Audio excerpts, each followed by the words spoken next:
வணக்கம். திசைகளின் 10 மணி செய்திகள். மலாய் ஆட்சியாளர்களை விமர்சிக்கும் போலி கணக்குகளை தடுக்காத மேத்தா மீது சட்ட நடவடிக்கை. அமைச்சர் ஃபாமி ஃபசில் எச்சரிக்கை.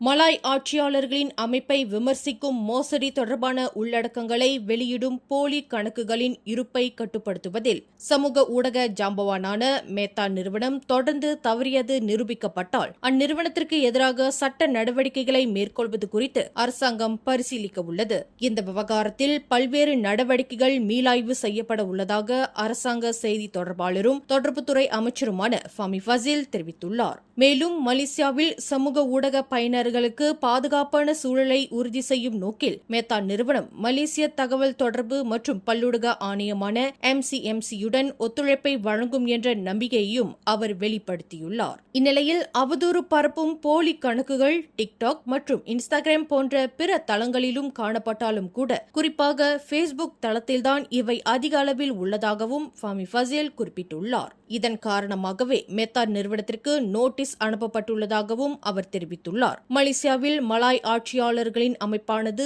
மிகவும் முக்கியமானதொரு அமைப்பானதாக அரசியலமைப்பில் நிலைநிறுத்தப்பட்டுள்ள நிலையில் Facebook போன்ற பன்னாட்டு தளங்கள் உட்பட அனைவராலும் மதிக்கப்பட வேண்டிய ஒன்றாகும் என்பதை புரிந்து கொள்ள வேண்டும் என்றும் ஃபாமி ஃபசில் வலியுறுத்தியுள்ளார். இந்நிலை தொடர்ந்தால் மேத்தாவிற்கு எதிராக வழக்கு தொடுப்பதை தவிர வேறு வழி இல்லை என்றும் அவர் எச்சரிக்கை விடுத்துள்ளார். சுங்கைபுலோ மக்களின் உள்ளூர் போக்குவரத்தை மேம்படுத்தும் நோக்கில் 10,000 இலவச சைக்கிள்கள் வழங்கப்படும் என்ற வியப்பூட்டும் அறிவிப்பை மனிதவள அமைச்சரும் அத்தொகுதியின் நாடாளுமன்ற உறுப்பினருமான டத்தோஸ்ரீ ரமணன் ராமகிருஷ்ணன் இன்று வெளியிட்டுள்ளார். சுங்கைபுலோவில் இன்று நடைபெற்ற சிறந்த SPM மாணவர்களுக்கான ஊக்கத்தொகை வழங்கும் விழாவில் உரையாற்றிய அவர் இந்த சைக்கிள்கள் வழங்கும் திட்டம் குறித்து முன்னரே திட்டமிடப்படவில்லை என்றும் உள்ளூர் மக்களின் பயண தேவைகளை கருத்தில் கொண்டு இந்த உடனடி முடிவை எடுத்ததாகவும் குறிப்பிட்டுள்ளார். சுங்கைபுலோவில் வசிக்கும் மக்கள் பெரும்பாலும் போக்குவரத்தை கருத்தில் கொண்டு தங்களது வசிப்பிடங்களுக்குள்ளேயே குறுகிய தூரங்களுக்கு பயணம் செய்வதாக குறிப்பிட்ட ரமணன் அவர்களுக்கு உதவும் வகையில் இந்த 10,000 இலவச சைக்கிள்கள் வழங்கப்படும் என்று தெரிவித்தார். இந்நிலையில் சைக்கிள் தேவையுடையவர்களுக்கான பட்டியல் தயார் செய்யப்பட்டு அடுத்த 3 மாதங்களுக்குள் இந்த சைக்கிள்கள் விநியோகிக்கப்படும் என்றும் ரமணன் உறுதியளித்தார். இதனிடையே SPM தேர்வில் 4A மற்றும் அதற்கு மேல் பெற்ற 934 மாணவர்களுக்கு நிதியுதவி வழங்கினார். இதற்காக மொத்தம் 3,18,900 ரிங்கிட் ஒதுக்கப்பட்டுள்ளதாகவும் ரமணன் குறிப்பிட்டார். கடந்த ஆண்டு 7A மற்றும் அதற்கு மேல் பெற்ற மாணவர்களுக்கு மட்டுமே இந்த உதவி வழங்கப்பட்ட நிலையில் இவ்வாண்டு 4A பெற்ற மாணவர்களும் இந்த உதவியை பெறுகின்றனர் என்றும் ரமணன் தெரிவித்தார். சபா மாநிலம் கூடாட் பகுதியைச் சேர்ந்த பாங்கி தீவின் வளர்ச்சித் திட்டங்களை மேம்படுத்துவதற்காக பிரதமர் Datuk Seri Anwar Ibrahim 31 million ringgit சிறப்பு நிதி ஒதுக்கீட்டை அறிவித்துள்ளார். பிலிப்பீன்ஸ் நாட்டின் சீபு நகரிலிருந்து சபா மாநிலத்திற்கு நேற்று வெள்ளிக்கிழமை இரவு பயணம் மேற்கொண்ட அன்வார் இன்று அத்தீவில் நடைபெற்ற மக்கள் சந்திப்பில் இந்த அறிவிப்பை வெளியிட்டார். நாட்டின் மிகப்பெரிய தீவான பாங்கி தீவு தேசிய வளர்ச்சித் திட்டங்களில் பின்தங்காமல் இருக்க இந்த நிதி வழங்கப்படுவதாக அவர் குறிப்பிட்டுள்ளார். இந்த சிறப்பு நிதி சாலை, பாலம், சுகாதாரம், கல்வி, பாதுகாப்பு மற்றும் படகு குழாம் உள்ளிட்ட அடிப்படை வசதிகளை மேம்படுத்த பயன்படுத்தப்படும் என்றும் அன்வார் தெரிவித்துள்ளார். மேலும் புலாவ் பாங்கி மற்றும் புலாவ் பலம்பங்கன் பகுதிகளில் உள்ள தங்கும் விடுதிகளை மேம்படுத்தும் திட்டங்களும் செயல்படுத்தப்படும் என்றும் அன்வார் உறுதியளித்தார். அதேவேளையில் தேசிய பாதுகாப்பு தொடர்பான திட்டங்களை பாதுகாப்பு அமைச்சு முன்னெடுக்க உள்ளதாகவும் கரமிட் பொது படகு குழாமை படகு முனையமாக தரம் உயர்த்தும் பணிகளும் மேற்கொள்ளப்பட உள்ளதாகவும் அன்வார் தெரிவித்துள்ளார். ஜோஹர் மாநிலத்தின் பட்டத்து இளவரசர் மற்றும் இடைக்கால சுல்தான் துன்கு இஸ்மாயில் சுல்தான் இப்ராஹிமுக்கு 2026 ஆண்டிற்கான ஸ்போர்ட்ஸ் லீடர்ஷிப் ஐகான் அவார்ட் என்ற விருது அறிவிக்கப்பட்டுள்ளது. மலேசிய விளையாட்டு எழுத்தாளர்கள் சங்கமானது இவ்விருதை அவருக்கு வரும் புதன்கிழமை நடைபெறவுள்ள விருது விழாவில் வழங்கவுள்ளது. ஜோஹரின் விளையாட்டுத் துறையை தொழில்முறை மற்றும் சர்வதேச தரத்தில் மாற்றியமைப்பதில் இளவரசர் வெளிப்படுத்திய தொலைநோக்கு பார்வை மற்றும் தலைமைத்துவத்தை பாராட்டும் விதமாக இந்த விருது வழங்கப்படுவதாக அச்சங்கம் தெரிவித்துள்ளது. மேலும் ஜோஹர் டாருல் தக்சிம் JDT அணியின் உரிமையாளரான துங்கு இஸ்மாயில் தொடர்ச்சியான உள்நாட்டு ஆதிக்கம் மற்றும் ஆசிய அளவிலான சாதனைகள் மூலம் அந்த அணியை மலேசியாவின் மிகவும் வெற்றிகரமான மற்றும் செல்வாக்குமிக்க விளையாட்டு மன்றமாக மாற்றியுள்ளார் என்றும் அச்சங்கம் இன்று வெளியிட்ட அறிக்கையில் குறிப்பிட்டுள்ளது.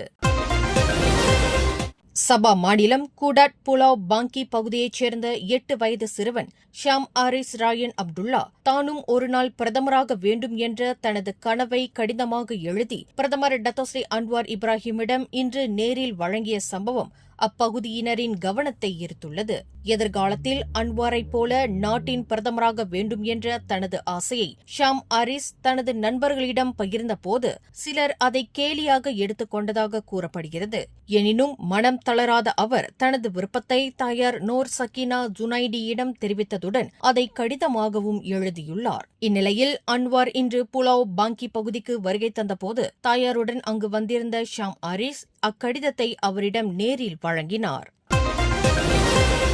பிரபல தொழிலதிபரும் மலேசிய இந்திய வர்த்தக தொழிலியல் சங்கங்களின் தேசிய சம்மேளனமான மைக்கியின் முன்னாள் தலைவருமான கெனத் ஈஸ்வரன் இன்று அதிகாலை தமது 65வது வயதில் காலமானார். பக்கவாதத்தால் பாதிக்கப்பட்டு சமீப காலங்களாக மிகவும் உடல் நலம் பாதிக்கப்பட்டிருந்த அவர் இன்று அதிகாலை 7 மணியளவில் பந்தாய் மருத்துவமனையில் காலமானதாக அச்சம்மேளனத்தின் நடப்பு தலைவர் என் கோபாலகிருஷ்ணன் தெரிவித்துள்ளார். கடந்த 6 ஆண்டுகளுக்கு முன்பு பக்கவாதத்தால் பாதிக்கப்பட்ட கெனத் ஈஸ்வரன் கடந்த சில நாட்களுக்கு முன்பு உடல் நலம் குன்றிய நிலையில் தீவிர சிகிச்சை பிரிவில் அனுமதிக்கப்பட்டதாக தகவல்கள் கூறுகின்றன. இந்நிலையில் அன்னாரின் இறுதி சடங்கானது காஜாங் கண்ட்ரி ஐட்ஸில் உள்ள அவரது இல்லத்தில் வரும் திங்கட்கிழமை காலை 9 மணியிலிருந்து 11 மணி வரையில் நடைபெறும் என்றும் கோபாலகிருஷ்ணன் தெரிவித்துள்ளார். கடந்த 2000ஆம் ஆண்டு முதல் 2004ஆம் ஆண்டு வரையில் மைக்கியின் தலைவராக பணியாற்றியதுடன் மீண்டும் 2008ஆம் ஆண்டு முதல் மேலும் 10 ஆண்டுகளுக்கு அந்த அமைப்பை வழிநடத்தும் பொறுப்பை ஏற்றார் என்பது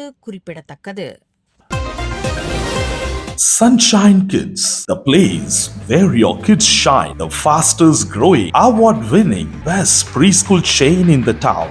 Welcome to our preschool where learning meets fun. Our preschool provides a nurturing environment for young learners to thrive. www.sunshinekids.com.my Taiping மிருகக்காட்சி சாலையிலிருந்து ஜப்பானின் தெனோஜி உயிரியல் பூங்காவிற்கு அனுப்பப்பட்ட 3 யானைகள் தொடர்பான விவகாரத்தில் எந்தவித வர்த்தக பரிவர்த்தனையோ அல்லது பண பரிமாற்றமோ இடம்பெறவில்லை என்று தைப்பிங் நகராட்சி மன்றம் விளக்கமளித்துள்ளது. இந்த ஒப்பந்தம் முழுமையாக உயிரியல் பூங்காக்களுக்கு இடையிலான பாதுகாப்பு மற்றும் பராமரிப்பு ஒத்துழைப்பு திட்டம் மட்டுமே என்று நகராட்சி மன்ற தலைவர் முகமது அக்மால் டஹலான் இன்று வெளியிட்ட அறிக்கையில் குறிப்பிட்டுள்ளார். இந்த ஒப்பந்தத்தில் யானைகள் விற்பனை, கொள்முதல் அல்லது நிதி பரிமாற்றம் எதுவும் இடம்பெறவில்லை என முகமது அக்மால் திட்டவட்டமாக தெரிவித்துள்ளார்.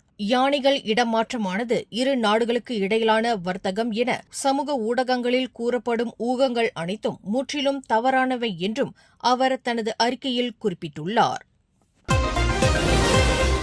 நாளை மே 10ஆம் தேதி உலக அன்னையர் தினத்தை முன்னிட்டு குடும்பங்களின் அமைதிக்கும் நாட்டின் முன்னேற்றத்திற்கும் தாய்மார்கள் ஆற்றி வரும் பங்களிப்பிற்கு மனிதவள அமைச்சரும் சுங்கைபுலோ நாடாளுமன்ற உறுப்பினருமான டத்தோஸ்ரீ ரமணன் ராமகிருஷ்ணன் தமது வாழ்த்துக்களையும் பாராட்டுக்களையும் தெரிவித்துள்ளார். தாயின் அன்பு, தியாகம் மற்றும் பிரார்த்தனைகள் குழந்தைகளின் எதிர்காலத்தை மட்டுமல்லாது மனிதாபிமான மிக்க சமுதாயத்தையும் உருவாக்கியிருது என்று அவர் குறிப்பிட்டுள்ளார். அதேவேளையில் அன்னையர் தினம் வெறும் கொண்டாட்டமாக மட்டுமல்லாமல் உழைக்கும் தாய்மார்களுக்கு வழங்கப்படும் பாதுகாப்பு மற்றும் ஆதரவு அமைப்புகளை மதிப்பிடும் ஒரு முக்கிய தருணமாக இருக்க வேண்டும் என்றும் அவர் வலியுறுத்தியுள்ளார். மேலும் பெண்களின் நலன், சமூக பாதுகாப்பு மற்றும் குடும்ப நல்வாழ்வு தொடர்பான சவால்களுக்கு அதிக கவனம் தேவைப்படுவதாகவும் ரமணன் தெரிவித்துள்ளார். இதனிடையே மனிதவள அமைச்சும் பொற்கேசவும் இணைந்து பிரசவத்திற்கு பிந்தைய உதவிகள் உள்ளிட்ட பல்வேறு திட்டங்களை முன்னெடுத்து வருவதாக கூறிய ரமணன், குடும்பங்களுக்கு ஏற்ற பணி சூழலை உருவாக்க முதலாளிகளும் ஆதரவு வழங்க வேண்டும் என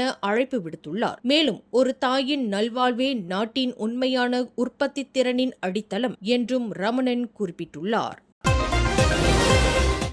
மலேசிய கடற்படையின் கடலோர போர் கப்பல்களான LCS-க்கு வழங்கப்படவுள்ள ஏவுகணைகள் ஏற்றுமதிக்கான அனுமதி முடிவுகள் அனைத்தும் நார்வே அரசாங்க அதிகாரிகளின் கட்டுப்பாட்டில் இருப்பதாக அந்நாட்டின் காங்ஸ்பர்க் தற்காப்பு மற்றும் விண்வெளி நிறுவனமான KDA விளக்கம் அளித்துள்ளது. இதுகுறித்து KDA நிறுவனத்தின் செய்தி தொடர்பாளர் ஐவர் சைமன்சன் வெளியிட்டுள்ள அறிக்கையில், நார்வே அரசாங்க வகுத்துள்ள சட்ட விதிமுறைகளுக்கு இணங்கவே நிறுவனம் செயல்பட்டு வருவதாக தெரிவித்துள்ளார். மேலும் ஏற்றுமதி அனுமதி தொடர்பான முடிவுகளை நார்வே அதிகாரிகளே கையாளுகின்றனர் என்றும் நடைமுறையில் உள்ள அனைத்து விதிமுறைகளையும் தாங்கள் முழுமையாக பின்பற்றுவதாகவும் குறிப்பிட்டுள்ளார். அதேவேளையில் மலேசியாவின் குறிப்பிட்ட அனுமதி விவகாரங்கள் குறித்து கருத்து தெரிவிக்க இயலாது என்றும் தெரிவித்துள்ளார். அதேவேளையில் பிராந்திய நாடுகளுடனான நீண்டகால ஒத்துழைப்பை தொடர்ந்து பேணி பாதுகாக்கும் உறுதிப்பாட்டையும் அந்நிறுவனம் மீண்டும் வலியுறுத்துவதாக குறிப்பிட்டுள்ளார். கில்லான் காப்பார் பகுதியில் உள்ள பள்ளியொன்றில் நேற்று 6ஆம் ஆண்டு மாணவர் ஒருவர் மயங்கி விழுந்து உயிரிழந்த சம்பவம் அதிர்ச்சியை ஏற்படுத்தியுள்ளது. 12 வயதுடைய அம்மாணவர் நேற்று காலை சுமார் 8:30 மணியளவில் பள்ளிக்கூடத்தின் போது திடீரென மயங்கி விழுந்ததாக கூறப்படுகின்றது. இந்நிலையில் உடனடியாக அவர் சிகிச்சைக்காக துங்கு அம்பான் ரைமா மருத்துவமனைக்கு கொண்டு செல்லப்பட்டதாக கிளேங் உத்தரா மாவட்ட போலீஸ் தலைவர் எஸ். விஜயராவ் தெரிவித்துள்ளார். எனினும் அம்மாணவரை பரிசோதித்த மருத்துவர்கள் அவர் ஏற்கனவே உயிரிழந்து விட்டதை உறுதிப்படுத்தியுள்ளனர். சவ பரிசோதனையில் எந்தவித குற்ற செயல்களும் கண்டறியப்படாத நிலையில் இச்சம்பவமானது திடீர் மரணமாக வகைப்படுத்தப்பட்டு விசாரணை செய்யப்பட்டு வருகின்றது. ஜொஹோர் கொத்ததிங்கி பகுதியில் அதிவேக சொகுசு கார் ஒன்று விபத்துக்குள்ளாகி தீப்பிடித்ததில் சிங்கப்பூரைச் சேர்ந்த தம்பதியினர் உயிரிழந்தனர். உயிரிழந்தவர்கள் 34 வயதான யோ தியன் வென் லியோங் மற்றும் 33 வயதான எங் புய் யிங் என அடையாளம் காணப்பட்டுள்ளனர். இன்று சனிக்கிழமை காலை சுமார் 9 மணியளவில் பொதுமக்களிடமிருந்து இவ்விபத்து தொடர்பாக தகவல் கிடைத்ததாக கொத்ததிங்கி மாவட்ட போலீஸ் தலைவர் யூசுப் ஒத்மான் தெரிவித்துள்ளார். ஜாலான் ஜொஹோர் பாரு மிர்சிங் சாலையின் கிலோமீட்டர் 57.5 பகுதியில் இடம்பெற்ற இந்த விபத்தில் ஆண் நபர் ஓட்டிச் சென்ற அதிவேக கார் கட்டுப்பாட்டை இழந்து சறுக்கி விபத்துக்குள்ளானதாக நம்பப்படுகிறது. விபத்திற்கு பின்னர் கார் தீப்பிடித்ததால் உள்ளே சிக்கிக் கொண்ட இருவரும் சம்பவ இடத்திலேயே உயிரிழந்ததாக யூசுப் ஒத்மான் தெரிவித்துள்ளார்.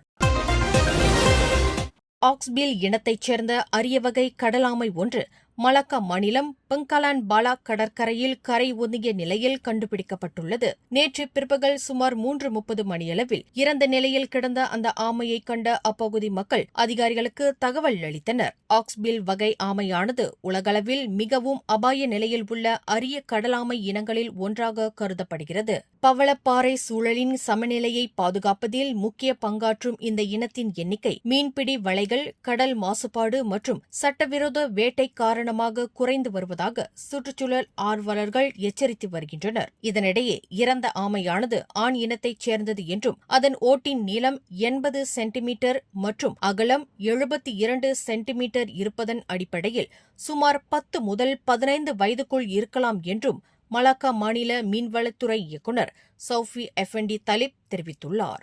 மேலும் செய்திகளை தெரிந்து கொள்ள கீழே இருக்கும் பெல் பட்டனை அழுத்துங்கள்.